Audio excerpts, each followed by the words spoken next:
नमस्कार दोस्तों, स्वागत है आपका एक और फ्रेश धमाकेदार वीडियो में जहां मिलती है आपको स्टॉक मार्केट की सबसे important updates in a smart investor style. आप देख रहे हैं आईपीओ विद प्रॉफिट, जहां हम बात करते हैं लेटेस्ट आईपीओज, मार्केट मूवमेंट्स और ऐसे स्टॉक अपॉर्चुनिटीज जो आपको बनाए प्रॉफिट वाला इन्वेस्टर। आज के वीडियो में हम बात करेंगे कुछ ऐसे स्टॉक्स के बारे में जो या तो रैली कर रहे हैं या फिर कमबैक की कोशिश कर रहे हैं। पावर ग्रिड ने 3.68% की जबरदस्त तेजी दिखाई। एसबीआई की स्टॉक मूवमेंट ने बज़ बनाया। कोल इंडिया के ब्रोकर्स हो गए बुलिश। जोमेटो और पेटीएम फिर से हेडलाइंस में हैं और टाटा आईपीओ मेनिया अभी भी फुल पावर में है। और बोनस में बात करेंगे वॉरेन बफेट के इंडिया को लेकर विजन पर और बिटकॉइन के 150 के क्रॉस करने से इंडियन मार्केट पर क्या इफेक्ट हो सकता है। तो वीडियो को पूरा जरूर देखिए क्योंकि हर सेगमेंट में है पैसा कमाने वाली बात।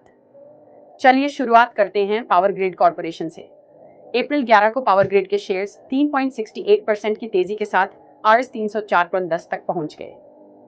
ये तेजी आई एक ब्रॉडली पॉजिटिव ट्रेडिंग सेशन के दौरान, जहां बीएसई सेंसेक्स भी 1.77% ऊपर गया और 75,157.66 तक पहुंच गया।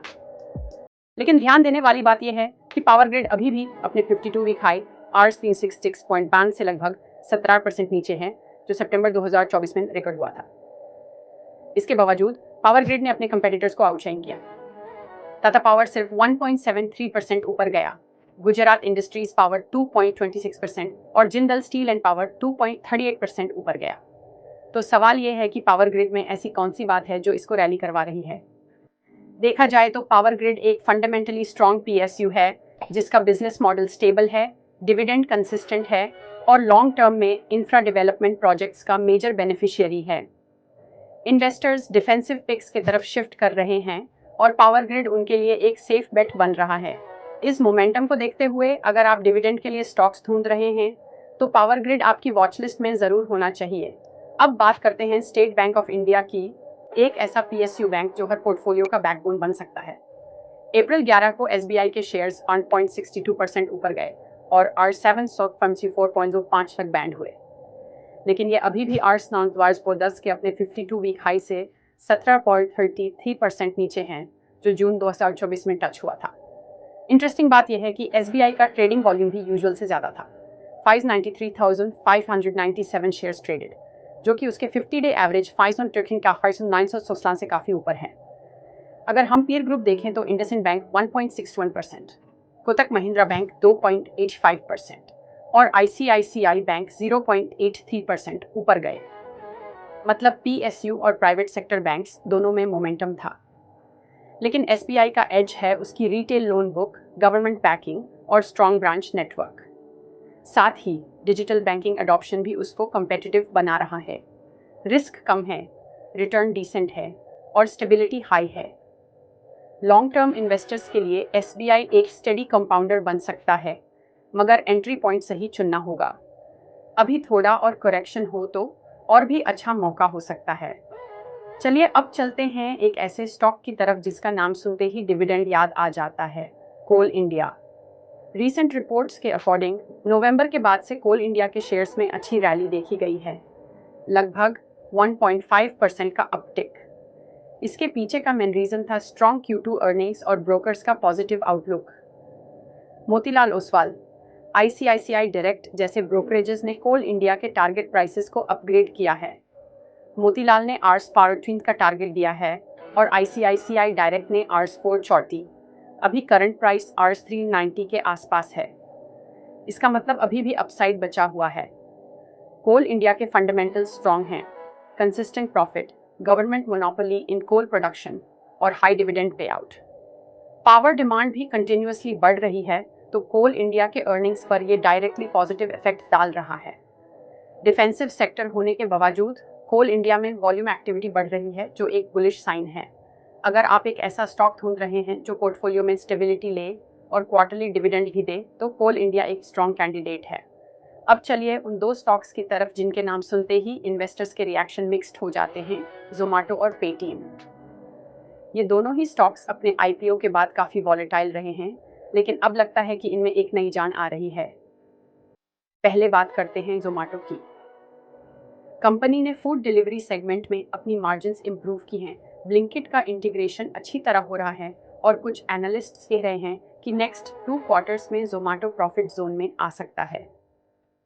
दूसरी तरफ पेटीएम आरबीआई के एक्शंस के बाद थोड़ा सा स्ट्रगल कर रहा था, लेकिन अब रिकवरी मोड में आ गया है। यूपीआई पार्टनरशिप्स एक्टिव हैं और मर्चेंट ऑनबोर्डिंग प्रोसेस भी फिर से स्टार्ट हो गया है।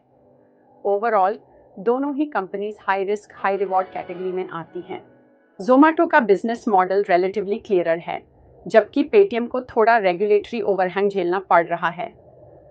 अगर आप ट्रेडर हैं तो शॉर्ट टर्म स्विंग्स पे प्ले कर सकते हैं, और अगर इन्वेस्टर हैं तो आपको पेशेंस रखना पड़ेगा। और अब बात करते हैं सबसे एक्साइटिंग सेगमेंट की, टाटा ग्रुप के आईपीओज। टाटा कैपिटल और टाटा ऑटोकॉम के आईपीओज मार्केट में धमाका करने वाले हैं। टाटा टेक्नोलॉजीज के आईपीओ ने लिस्टिंग के दिन ही इन्वेस्टर्स को 100% प्लस रिटर्न दिया था, और तब से ही टाटा ग्रुप के अपकमिंग आईपीओज का क्रेज चालू हो गया। टाटा कैपिटल एक एनबीएफसी है जिसका स्ट्रॉन्ग रिटेल और एसएमई लोन बुक है, और टाटा ऑटोकॉम एक ईवी पार्ट्स मैन्युफैक्चरर है जो फ्यूचर ओरिएंटेड बिजनेस करता है। इन आईपीओज का ग्रे मार्केट प्रीमियम यानी जीएमपी ऑलरेडी हाई चल रहा है, जो डिमांड को रिफ्लेक्ट करता है। टाटा ब्रांड का ट्रस्ट फैक्टर भी एक मेजर स्ट्रेंथ है, जिससे रिटेल इन्वेस्टर्स अट्रैक्ट हो रहे हैं। लिस्टिंग गेन्स के लिए अप्लाई करने वाले इन्वेस्टर्स के लिए ये आईपीओज गोल्डन अपॉर्चुनिटी हो सकते हैं। लेकिन फंडामेंटल्स और वैल्यूएशन जरूर एनालाइज करें ताकि लॉन्ग टर्म डिसीजन बेटर हो। चलिए कुछ बोनस मार्केट इनसाइट्स की बात करते हैं। वॉरेन बफेट, दुनिया के सबसे सक्सेसफुल इन्वेस्टर, उन्होंने रिसेंटली इमर्जिंग मार्केट्स में इंटरेस्ट दिखाया है, स्पेशली इंडिया में। बफेट का कहना है कि India next big growth engine बन सकता है। इनडायरेक्टली वो ऑलरेडी एप्पल और जापान के जरिए इंडियन सप्लाई चेन में इन्वेस्टेड हैं। एनालिस्ट स्पेकुलेट कर रहे हैं कि Berkshire Hathaway India K fintech, infra या इंश्योरेंस सेक्टर में स्टेक ले सकती है। साथ ही बिटकॉइन ने रिसेंटली 150 के क्रॉस कर लिया है। इसका direct impact Indian equity market पर तो नहीं होगा, लेकिन रिस्क एसेट्स में ग्लोबल लिक्विडिटी बढ़ने का इफेक्ट टेक और क्रिप्टो एडजेसेंट स्टॉक्स पर पड़ सकता है। आरबीआई भी अपने डिजिटल रुपी इनिशिएटिव को फास्ट ट्रैक कर सकता है, और क्रिप्टो रेगुलेशन इंडिया में फिर से स्पॉटलाइट में आ सकता है। तो दोस्तों, आज के वीडियो में हमने देखा पावर ग्रिड की रैली का रीजन, एसबीआई का ब्रेकआउट लेवल, कोल इंडिया का डिविडेंड स्ट्रेंथ, जोमेटो और पेटीएम का टर्नअराउंड स्टोरी, टाटा आईपीओज का हाइप, वॉरेन बफेट का इंडिया आउटलुक और बिटकॉइन के 150K का इम्पैक्ट। हर एक स्टॉक और सेक्टर में कुछ ना कुछ सिग्नल छुपा हुआ है। ज़रूरत है उन सिग्नल्स को समझने की और अपने इन्वेस्टमेंट डिसीजंस को उसके अकॉर्डिंग ट्यून करने की। आपका कौन सा फेवरेट पिक है इनमें से? कमेंट करके ज़रूर बताइए।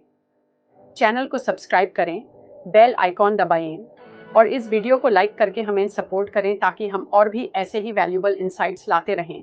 मिलते हैं अगले वीडियो में, तब तक के लिए इन्वेस्ट स्मार्टली, अर्न कंसिस्टेंटली। ये है आईपीओ विद प्रॉफिट।